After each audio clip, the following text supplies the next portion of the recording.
morning, everyone. Good morning. There are only 5 legislative days left before the Affordable Care Act tax credits expire.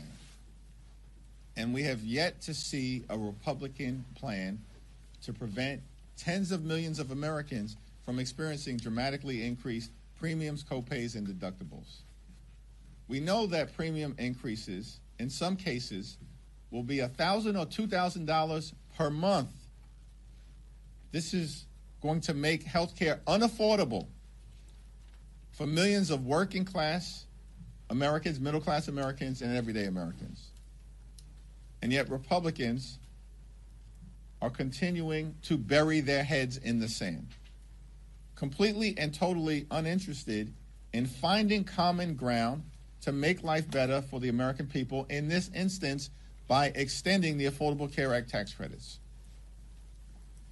House Democrats remain ready, willing, and able to sit down with our Republican colleagues anytime, any place, and anywhere in order to enact a bipartisan agreement that protects the health care of tens of millions of Americans, to fix our broken health care system, and to deal with the Republican health care crisis decisively, which is crushing the American people.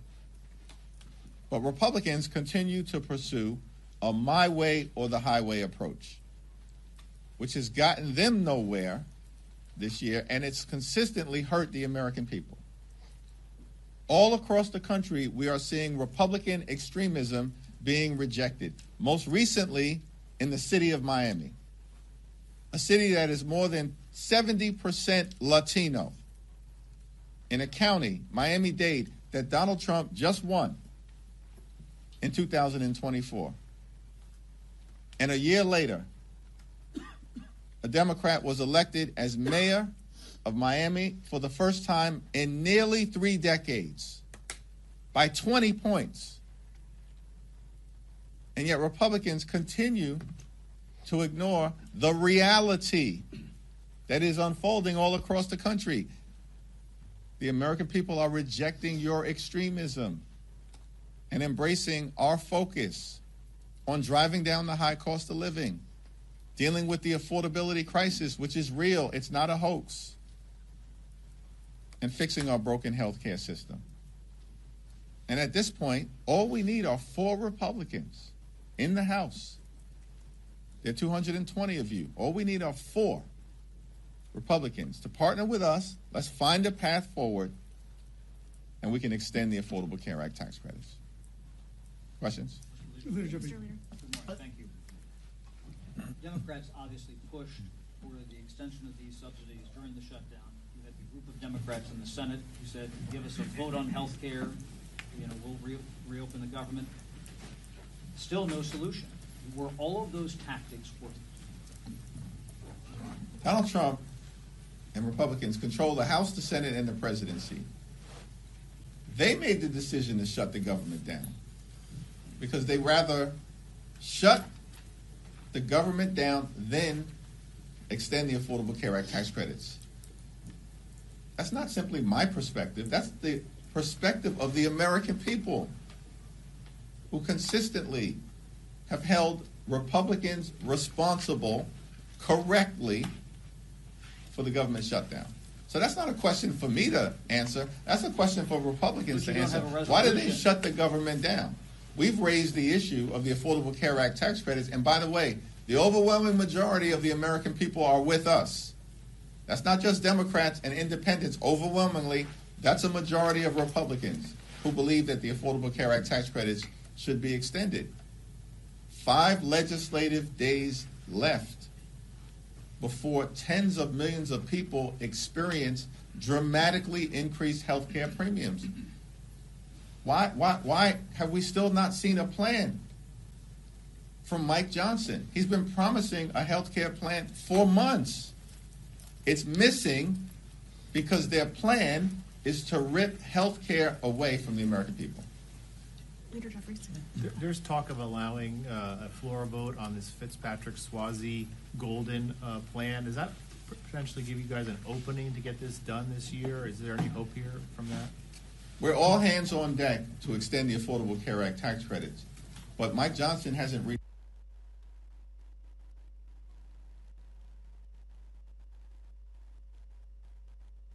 path forward, which suggests to me that Mike Johnson is not serious about protecting the health care of the American people. The Indiana Senate stopped President Donald Trump's redistricting push in the state. Given that development, are Democrats still full speed ahead on redistricting, or should you guys consider a more reserved approach right now? Donald Trump launched this unprecedented effort to gerrymander congressional maps all across the country as part of his scheme to rig the midterm elections. There were many skeptics and critics out there who argued that our efforts to take back the House was doomed because of some master plan that Donald Trump concocted that apparently as Democrats we were just supposed to unilaterally disarm, roll over and play dead, and allow Republicans to steal the midterm elections. We said from the very beginning, that ain't happening. And now it's obvious to everyone. Beginning, of course, with the dramatic actions taken initially by Texas Democrats to use every tool available to them to either block the Texas scheme to rip 5 seats away from us or elevate the issue so that the American people know across the country what Republicans are up to. And beginning in California, we have responded decisively. And the reality of the situation is that Republicans may have started this redistricting battle. We, as Democrats, plan to finish it. Thank you, Mr. Leader. The Trump administration earlier this week announced the settlement with some Republican-controlled states to effectively end the SAVE program, the repayment program that President Biden created during his administration. It will affect up to 7 million borrowers. You've been very critical of Republicans, saying that they're exacerbating the affordability crisis as you see it. Do you see the end of this program and what the Education Department is doing by announcing this proposed settlement as potentially hurting even more Americans who could be forced into less generous, programs, have more trouble paying their student loans back? How do you see student loan debt within the context of the affordability crisis? Well, the Trump administration has launched an all-out assault on public education in America. They have destroyed the Department of Education in real time, and they're going after hardworking American students, including college students, who are just simply trying to experience the American dream, an American dream that is increasingly out of reach for far too many hardworking American taxpayers. And the American people know it. And the American people also know that Donald Trump's administration and Republican policies have been a complete and total disaster. That's why this guy is at like 36% in approval. They're losing elections all across the country, literally in deep red parts of the country, including most recently in Miami and in Georgia, where the Republicans lost a special election for a state house seat that Donald Trump had just won by more than 12 points. And so, from our vantage point, listen, we want to work with anyone to find the common ground to actually solve the problems that the American people want us to solve. And that's lowering the high cost of living and fixing our broken health care system while cleaning up corruption at the same period of time. And the assault on all of the things that have been done, including trying to ease the debt burden that students across this country have confronted, is irresponsible and is further evidence of the fact that Republicans never intended to keep their promise to lower costs on day one, because they haven't done a damn thing to make that happen. Leader Jeffries. Hold on. Mr. Leader. Who's speaking? Mr. Leader, can I just ask, yesterday you voted present on this effort on the motion to table the impeachment resolution against President Trump. A number of your Democratic colleagues did as well. Do you think that the president has committed impeachable offenses? We issued a statement on that motion to table, and that statement speaks for itself. Thanks. Leader Jeffries, thank you very much. Eric Gerstein with The Independent. Just now, the Oversight Committee released more photos and more documents from the Epstein files. We have 7 legislative days until the Department of Justice. Why was it important to release those documents and those photos? And what else should happen if the Trump administration doesn't comply? What can Congress do if Congress doesn't comply with this? Or the DOJ doesn't comply with this? Well, the so-called Department of Justice under the Trump administration needs to comply with the law. And we as Democrats, led by Robert Garcia, the top Democrat on the Oversight Committee, are going to continue to make sure that we're holding this administration accountable. These people who are part of the Trump administration, including Donald Trump and J.D. Vance himself, all said for years that they wanted to release the Epstein files. Then they come into office and do the exact opposite. Obstruct and obfuscate, hide stuff from the American people. All we want is full transparency so that the American people can get the truth, the whole truth, and nothing but the truth. That's what the Epstein survivors deserve and have demanded. And we're going to make sure that the Department of Justice complies. Thanks, Leader Jeffries.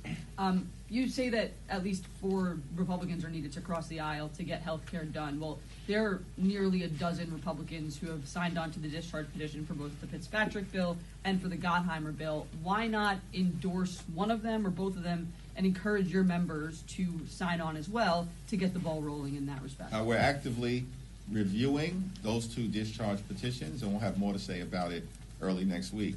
But what is clear, time is running out.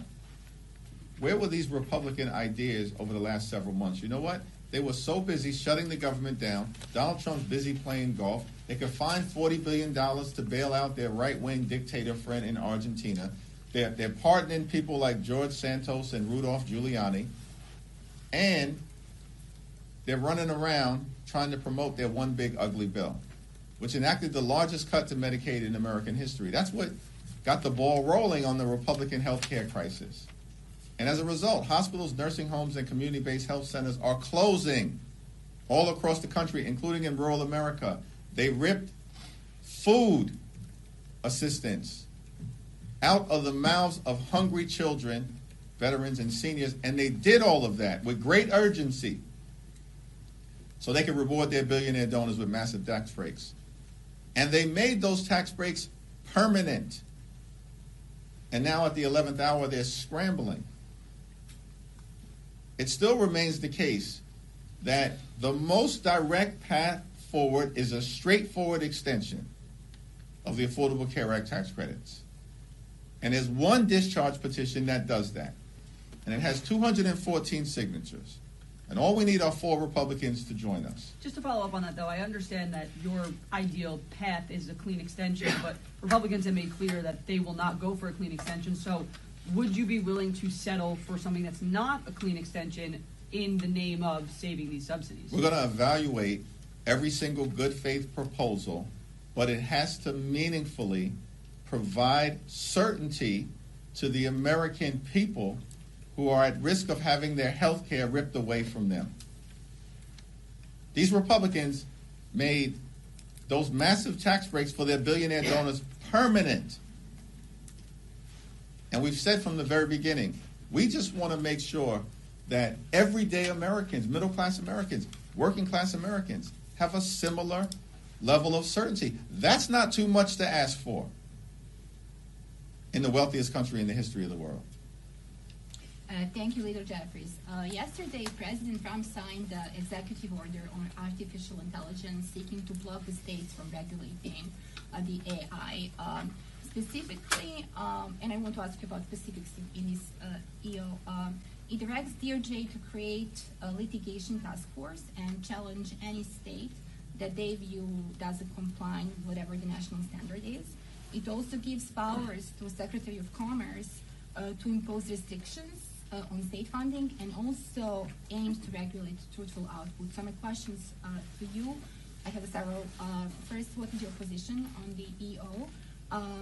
Should Americans be concerned that the AI policy is being set through executive order instead and litigation instead of open debate in the Congress? If this approach becomes a standard, what is going to stop any future president from using DOJ to go against and challenge any state law they want? And finally, is this EO about innovation, or is it about expanding presidential powers? Well, Donald Trump has tried to conduct himself like a wannabe king from the very beginning. The American people are clearly rejecting that approach. And on artificial intelligence, this is a complicated thing, a transformative innovation that has the possibility of bringing great societal benefits, particularly in the areas of medicine and education, as it relates to reaching young people who live in historically under-resourced parts of the country. But at the same period of time, it's our view that this transformative technology in the hands of bad actors presents risks of creating societal harm. And this is why a thoughtful approach is needed. Not a my way or the highway executive order. In our view, related to Donald Trump's most recent action connected to artificial intelligence, is that he doesn't have the authority to do it. And ultimately, it's going to get struck down in court. Thank you, Mr. Leader. Some members of your party are calling for the abolition of ICE following the administration's very aggressive crackdown on illegal immigration. Is that a viewpoint that you believe has a place in your party right now as Democrats strive to take back power after the midterms? Who exactly has made that? Congresswoman Alexandra Ocasio-Cortez has, Congresswoman Delia Ramirez has, also Patty Garcia, who is running to replace Chuy Garcia, Graham Plattner as well. They have said that this should not exist and it should cease. Yeah, I haven't had the conversation with any of those individuals about their perspective. What we do know is that the American people believe that Donald Trump's deportation efforts have been completely and totally out of control, unacceptable, and un-American. That's the reality of what Donald Trump has unleashed on law-abiding immigrant communities all across America. And the American people are rejecting it, which is why Donald Trump is also underwater in terms of public approval on immigration. Now, we believe, as Democrats broadly, that we need a strong and a secure border consistent with our history and experience as a nation anchored in the rule of law. Donald Trump doesn't believe in the rule of law, and neither do his sycophants who serve in Congress, who failed to understand that we're a separate and co-equal branch of government, not a wholly owned subsidiary of the Trump cartel, because that's how they behave. So we believe in the rule of law, and part of that is a strong border. But at the same period of time, we're a nation of immigrants.